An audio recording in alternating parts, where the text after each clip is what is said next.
अरे आश्चर्य होता है, झूठ बोल करके तुम सोच रहे हो हम संभाल लेंगे।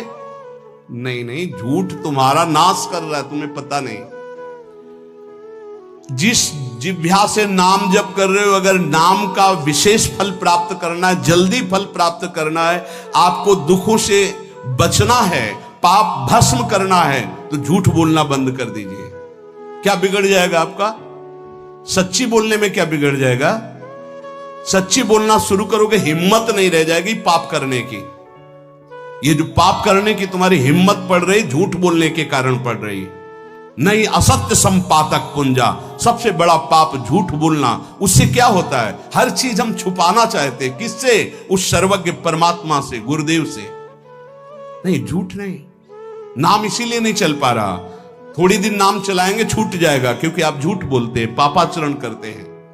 अगर नाम को चलाना है तो नारायण स्वामी जी कह रहे हैं, पहली बात मौन का आश्रय लीजिए, कम बोलिए, अधिकतर चुप रहना सीखिए, तभी नाम चला पाएंगे।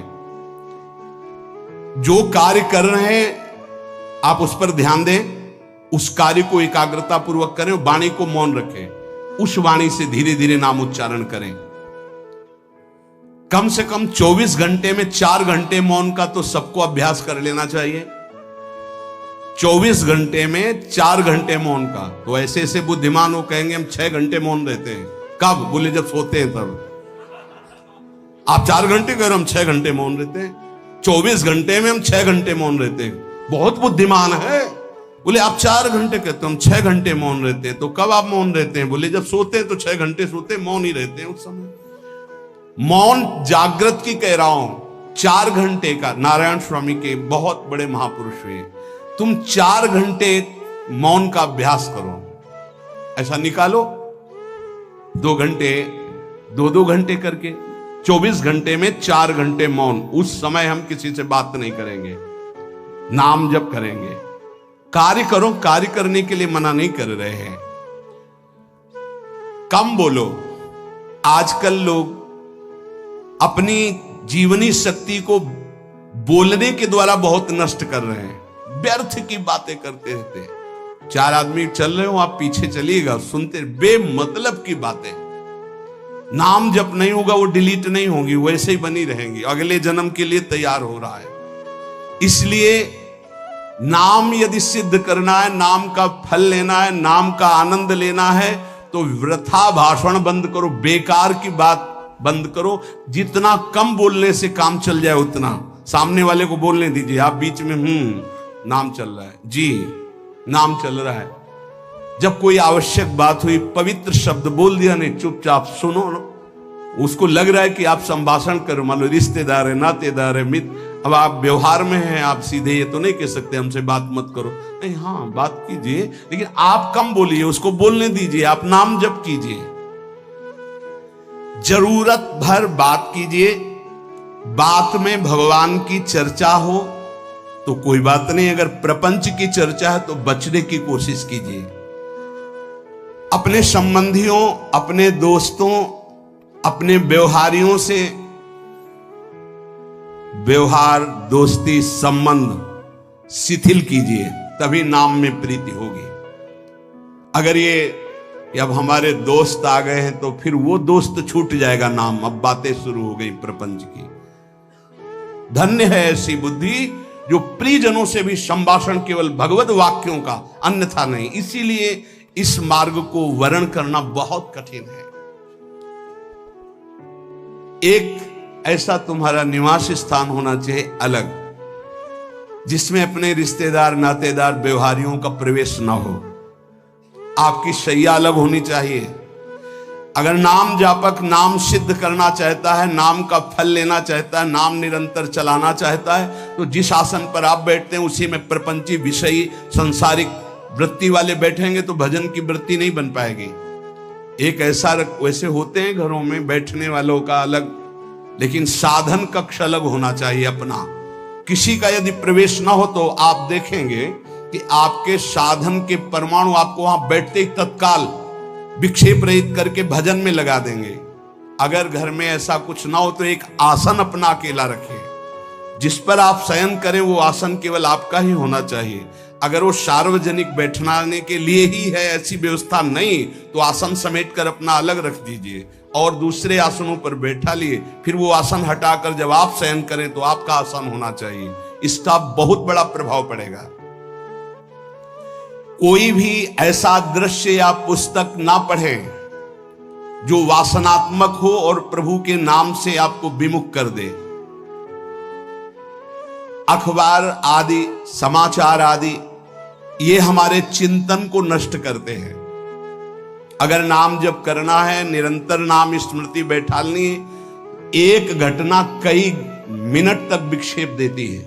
ऐसा हुआ, कैसे लोग हैं, और उसमें तो समाचार ही हो रहे हैं, सैकड़ों बातें हो रही, पेपर है तो सैकड़ों बातें लिखी हैं, क्या क्या, अब वो सब दिमाग में भर गई।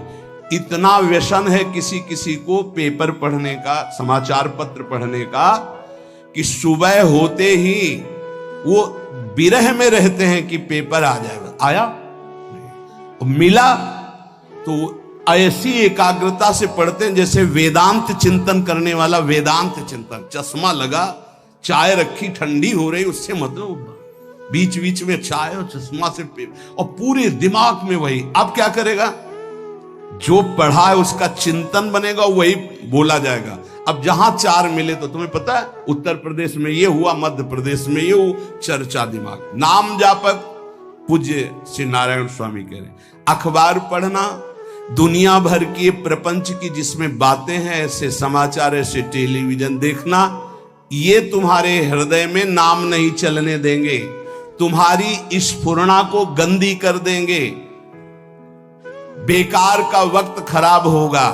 इसलिए अगर आपको पढ़ना ही है तो धार्मिक ग्रंथों को पढ़िए, अपने इष्ट संबंधी ग्रंथों को पढ़िए नाम जपने के लिए।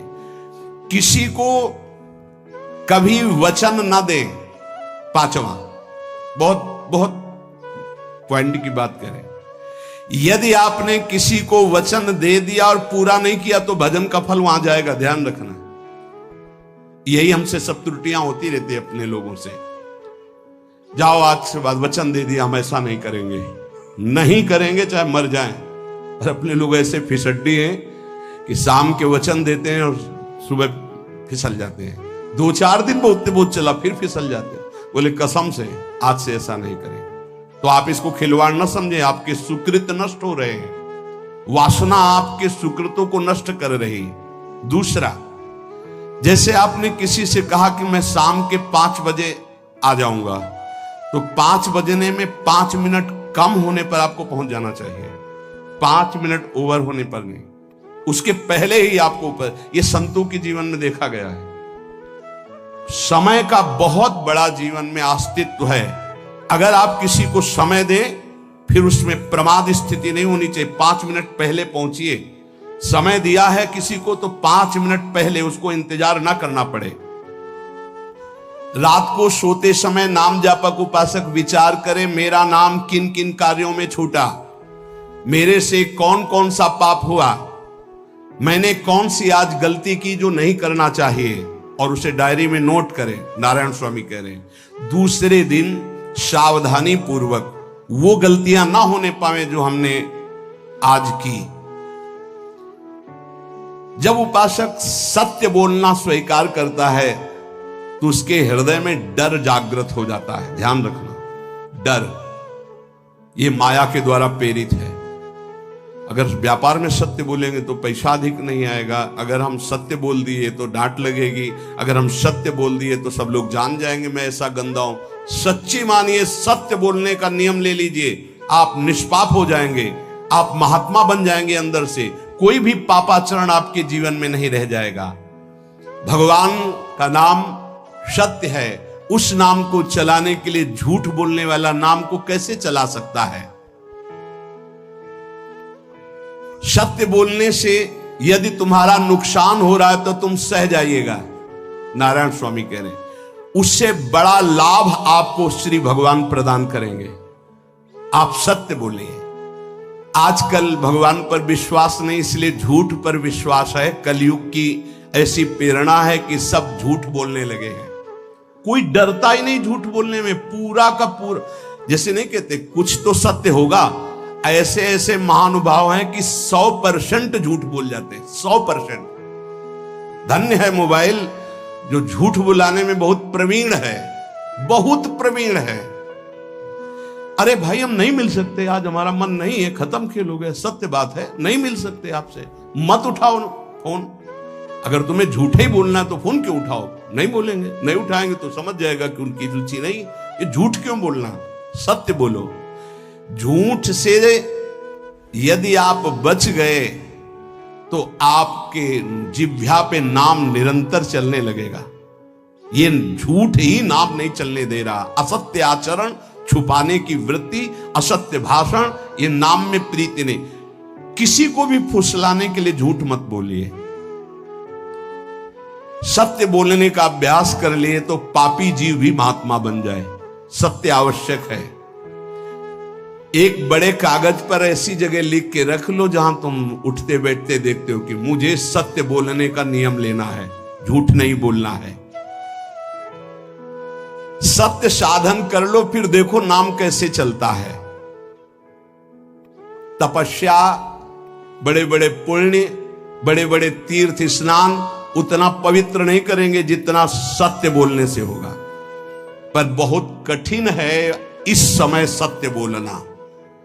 मतलब बात बात पे असत्य का ही वर्ताव हो रहा है, असत्य का अच्छा, ये कोई संसारी आदमी में नहीं, कुछ ऐसे होंगे जो सत्य की वार्ता करते नहीं। प्रायः क्या जाता है, झूठ बोलने में बोल दिया और सामने वाला राजी हो गया, हम निकल गए।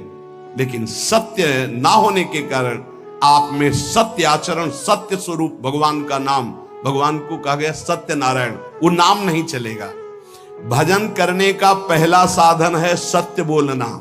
जबान से सत्य बोला जाए।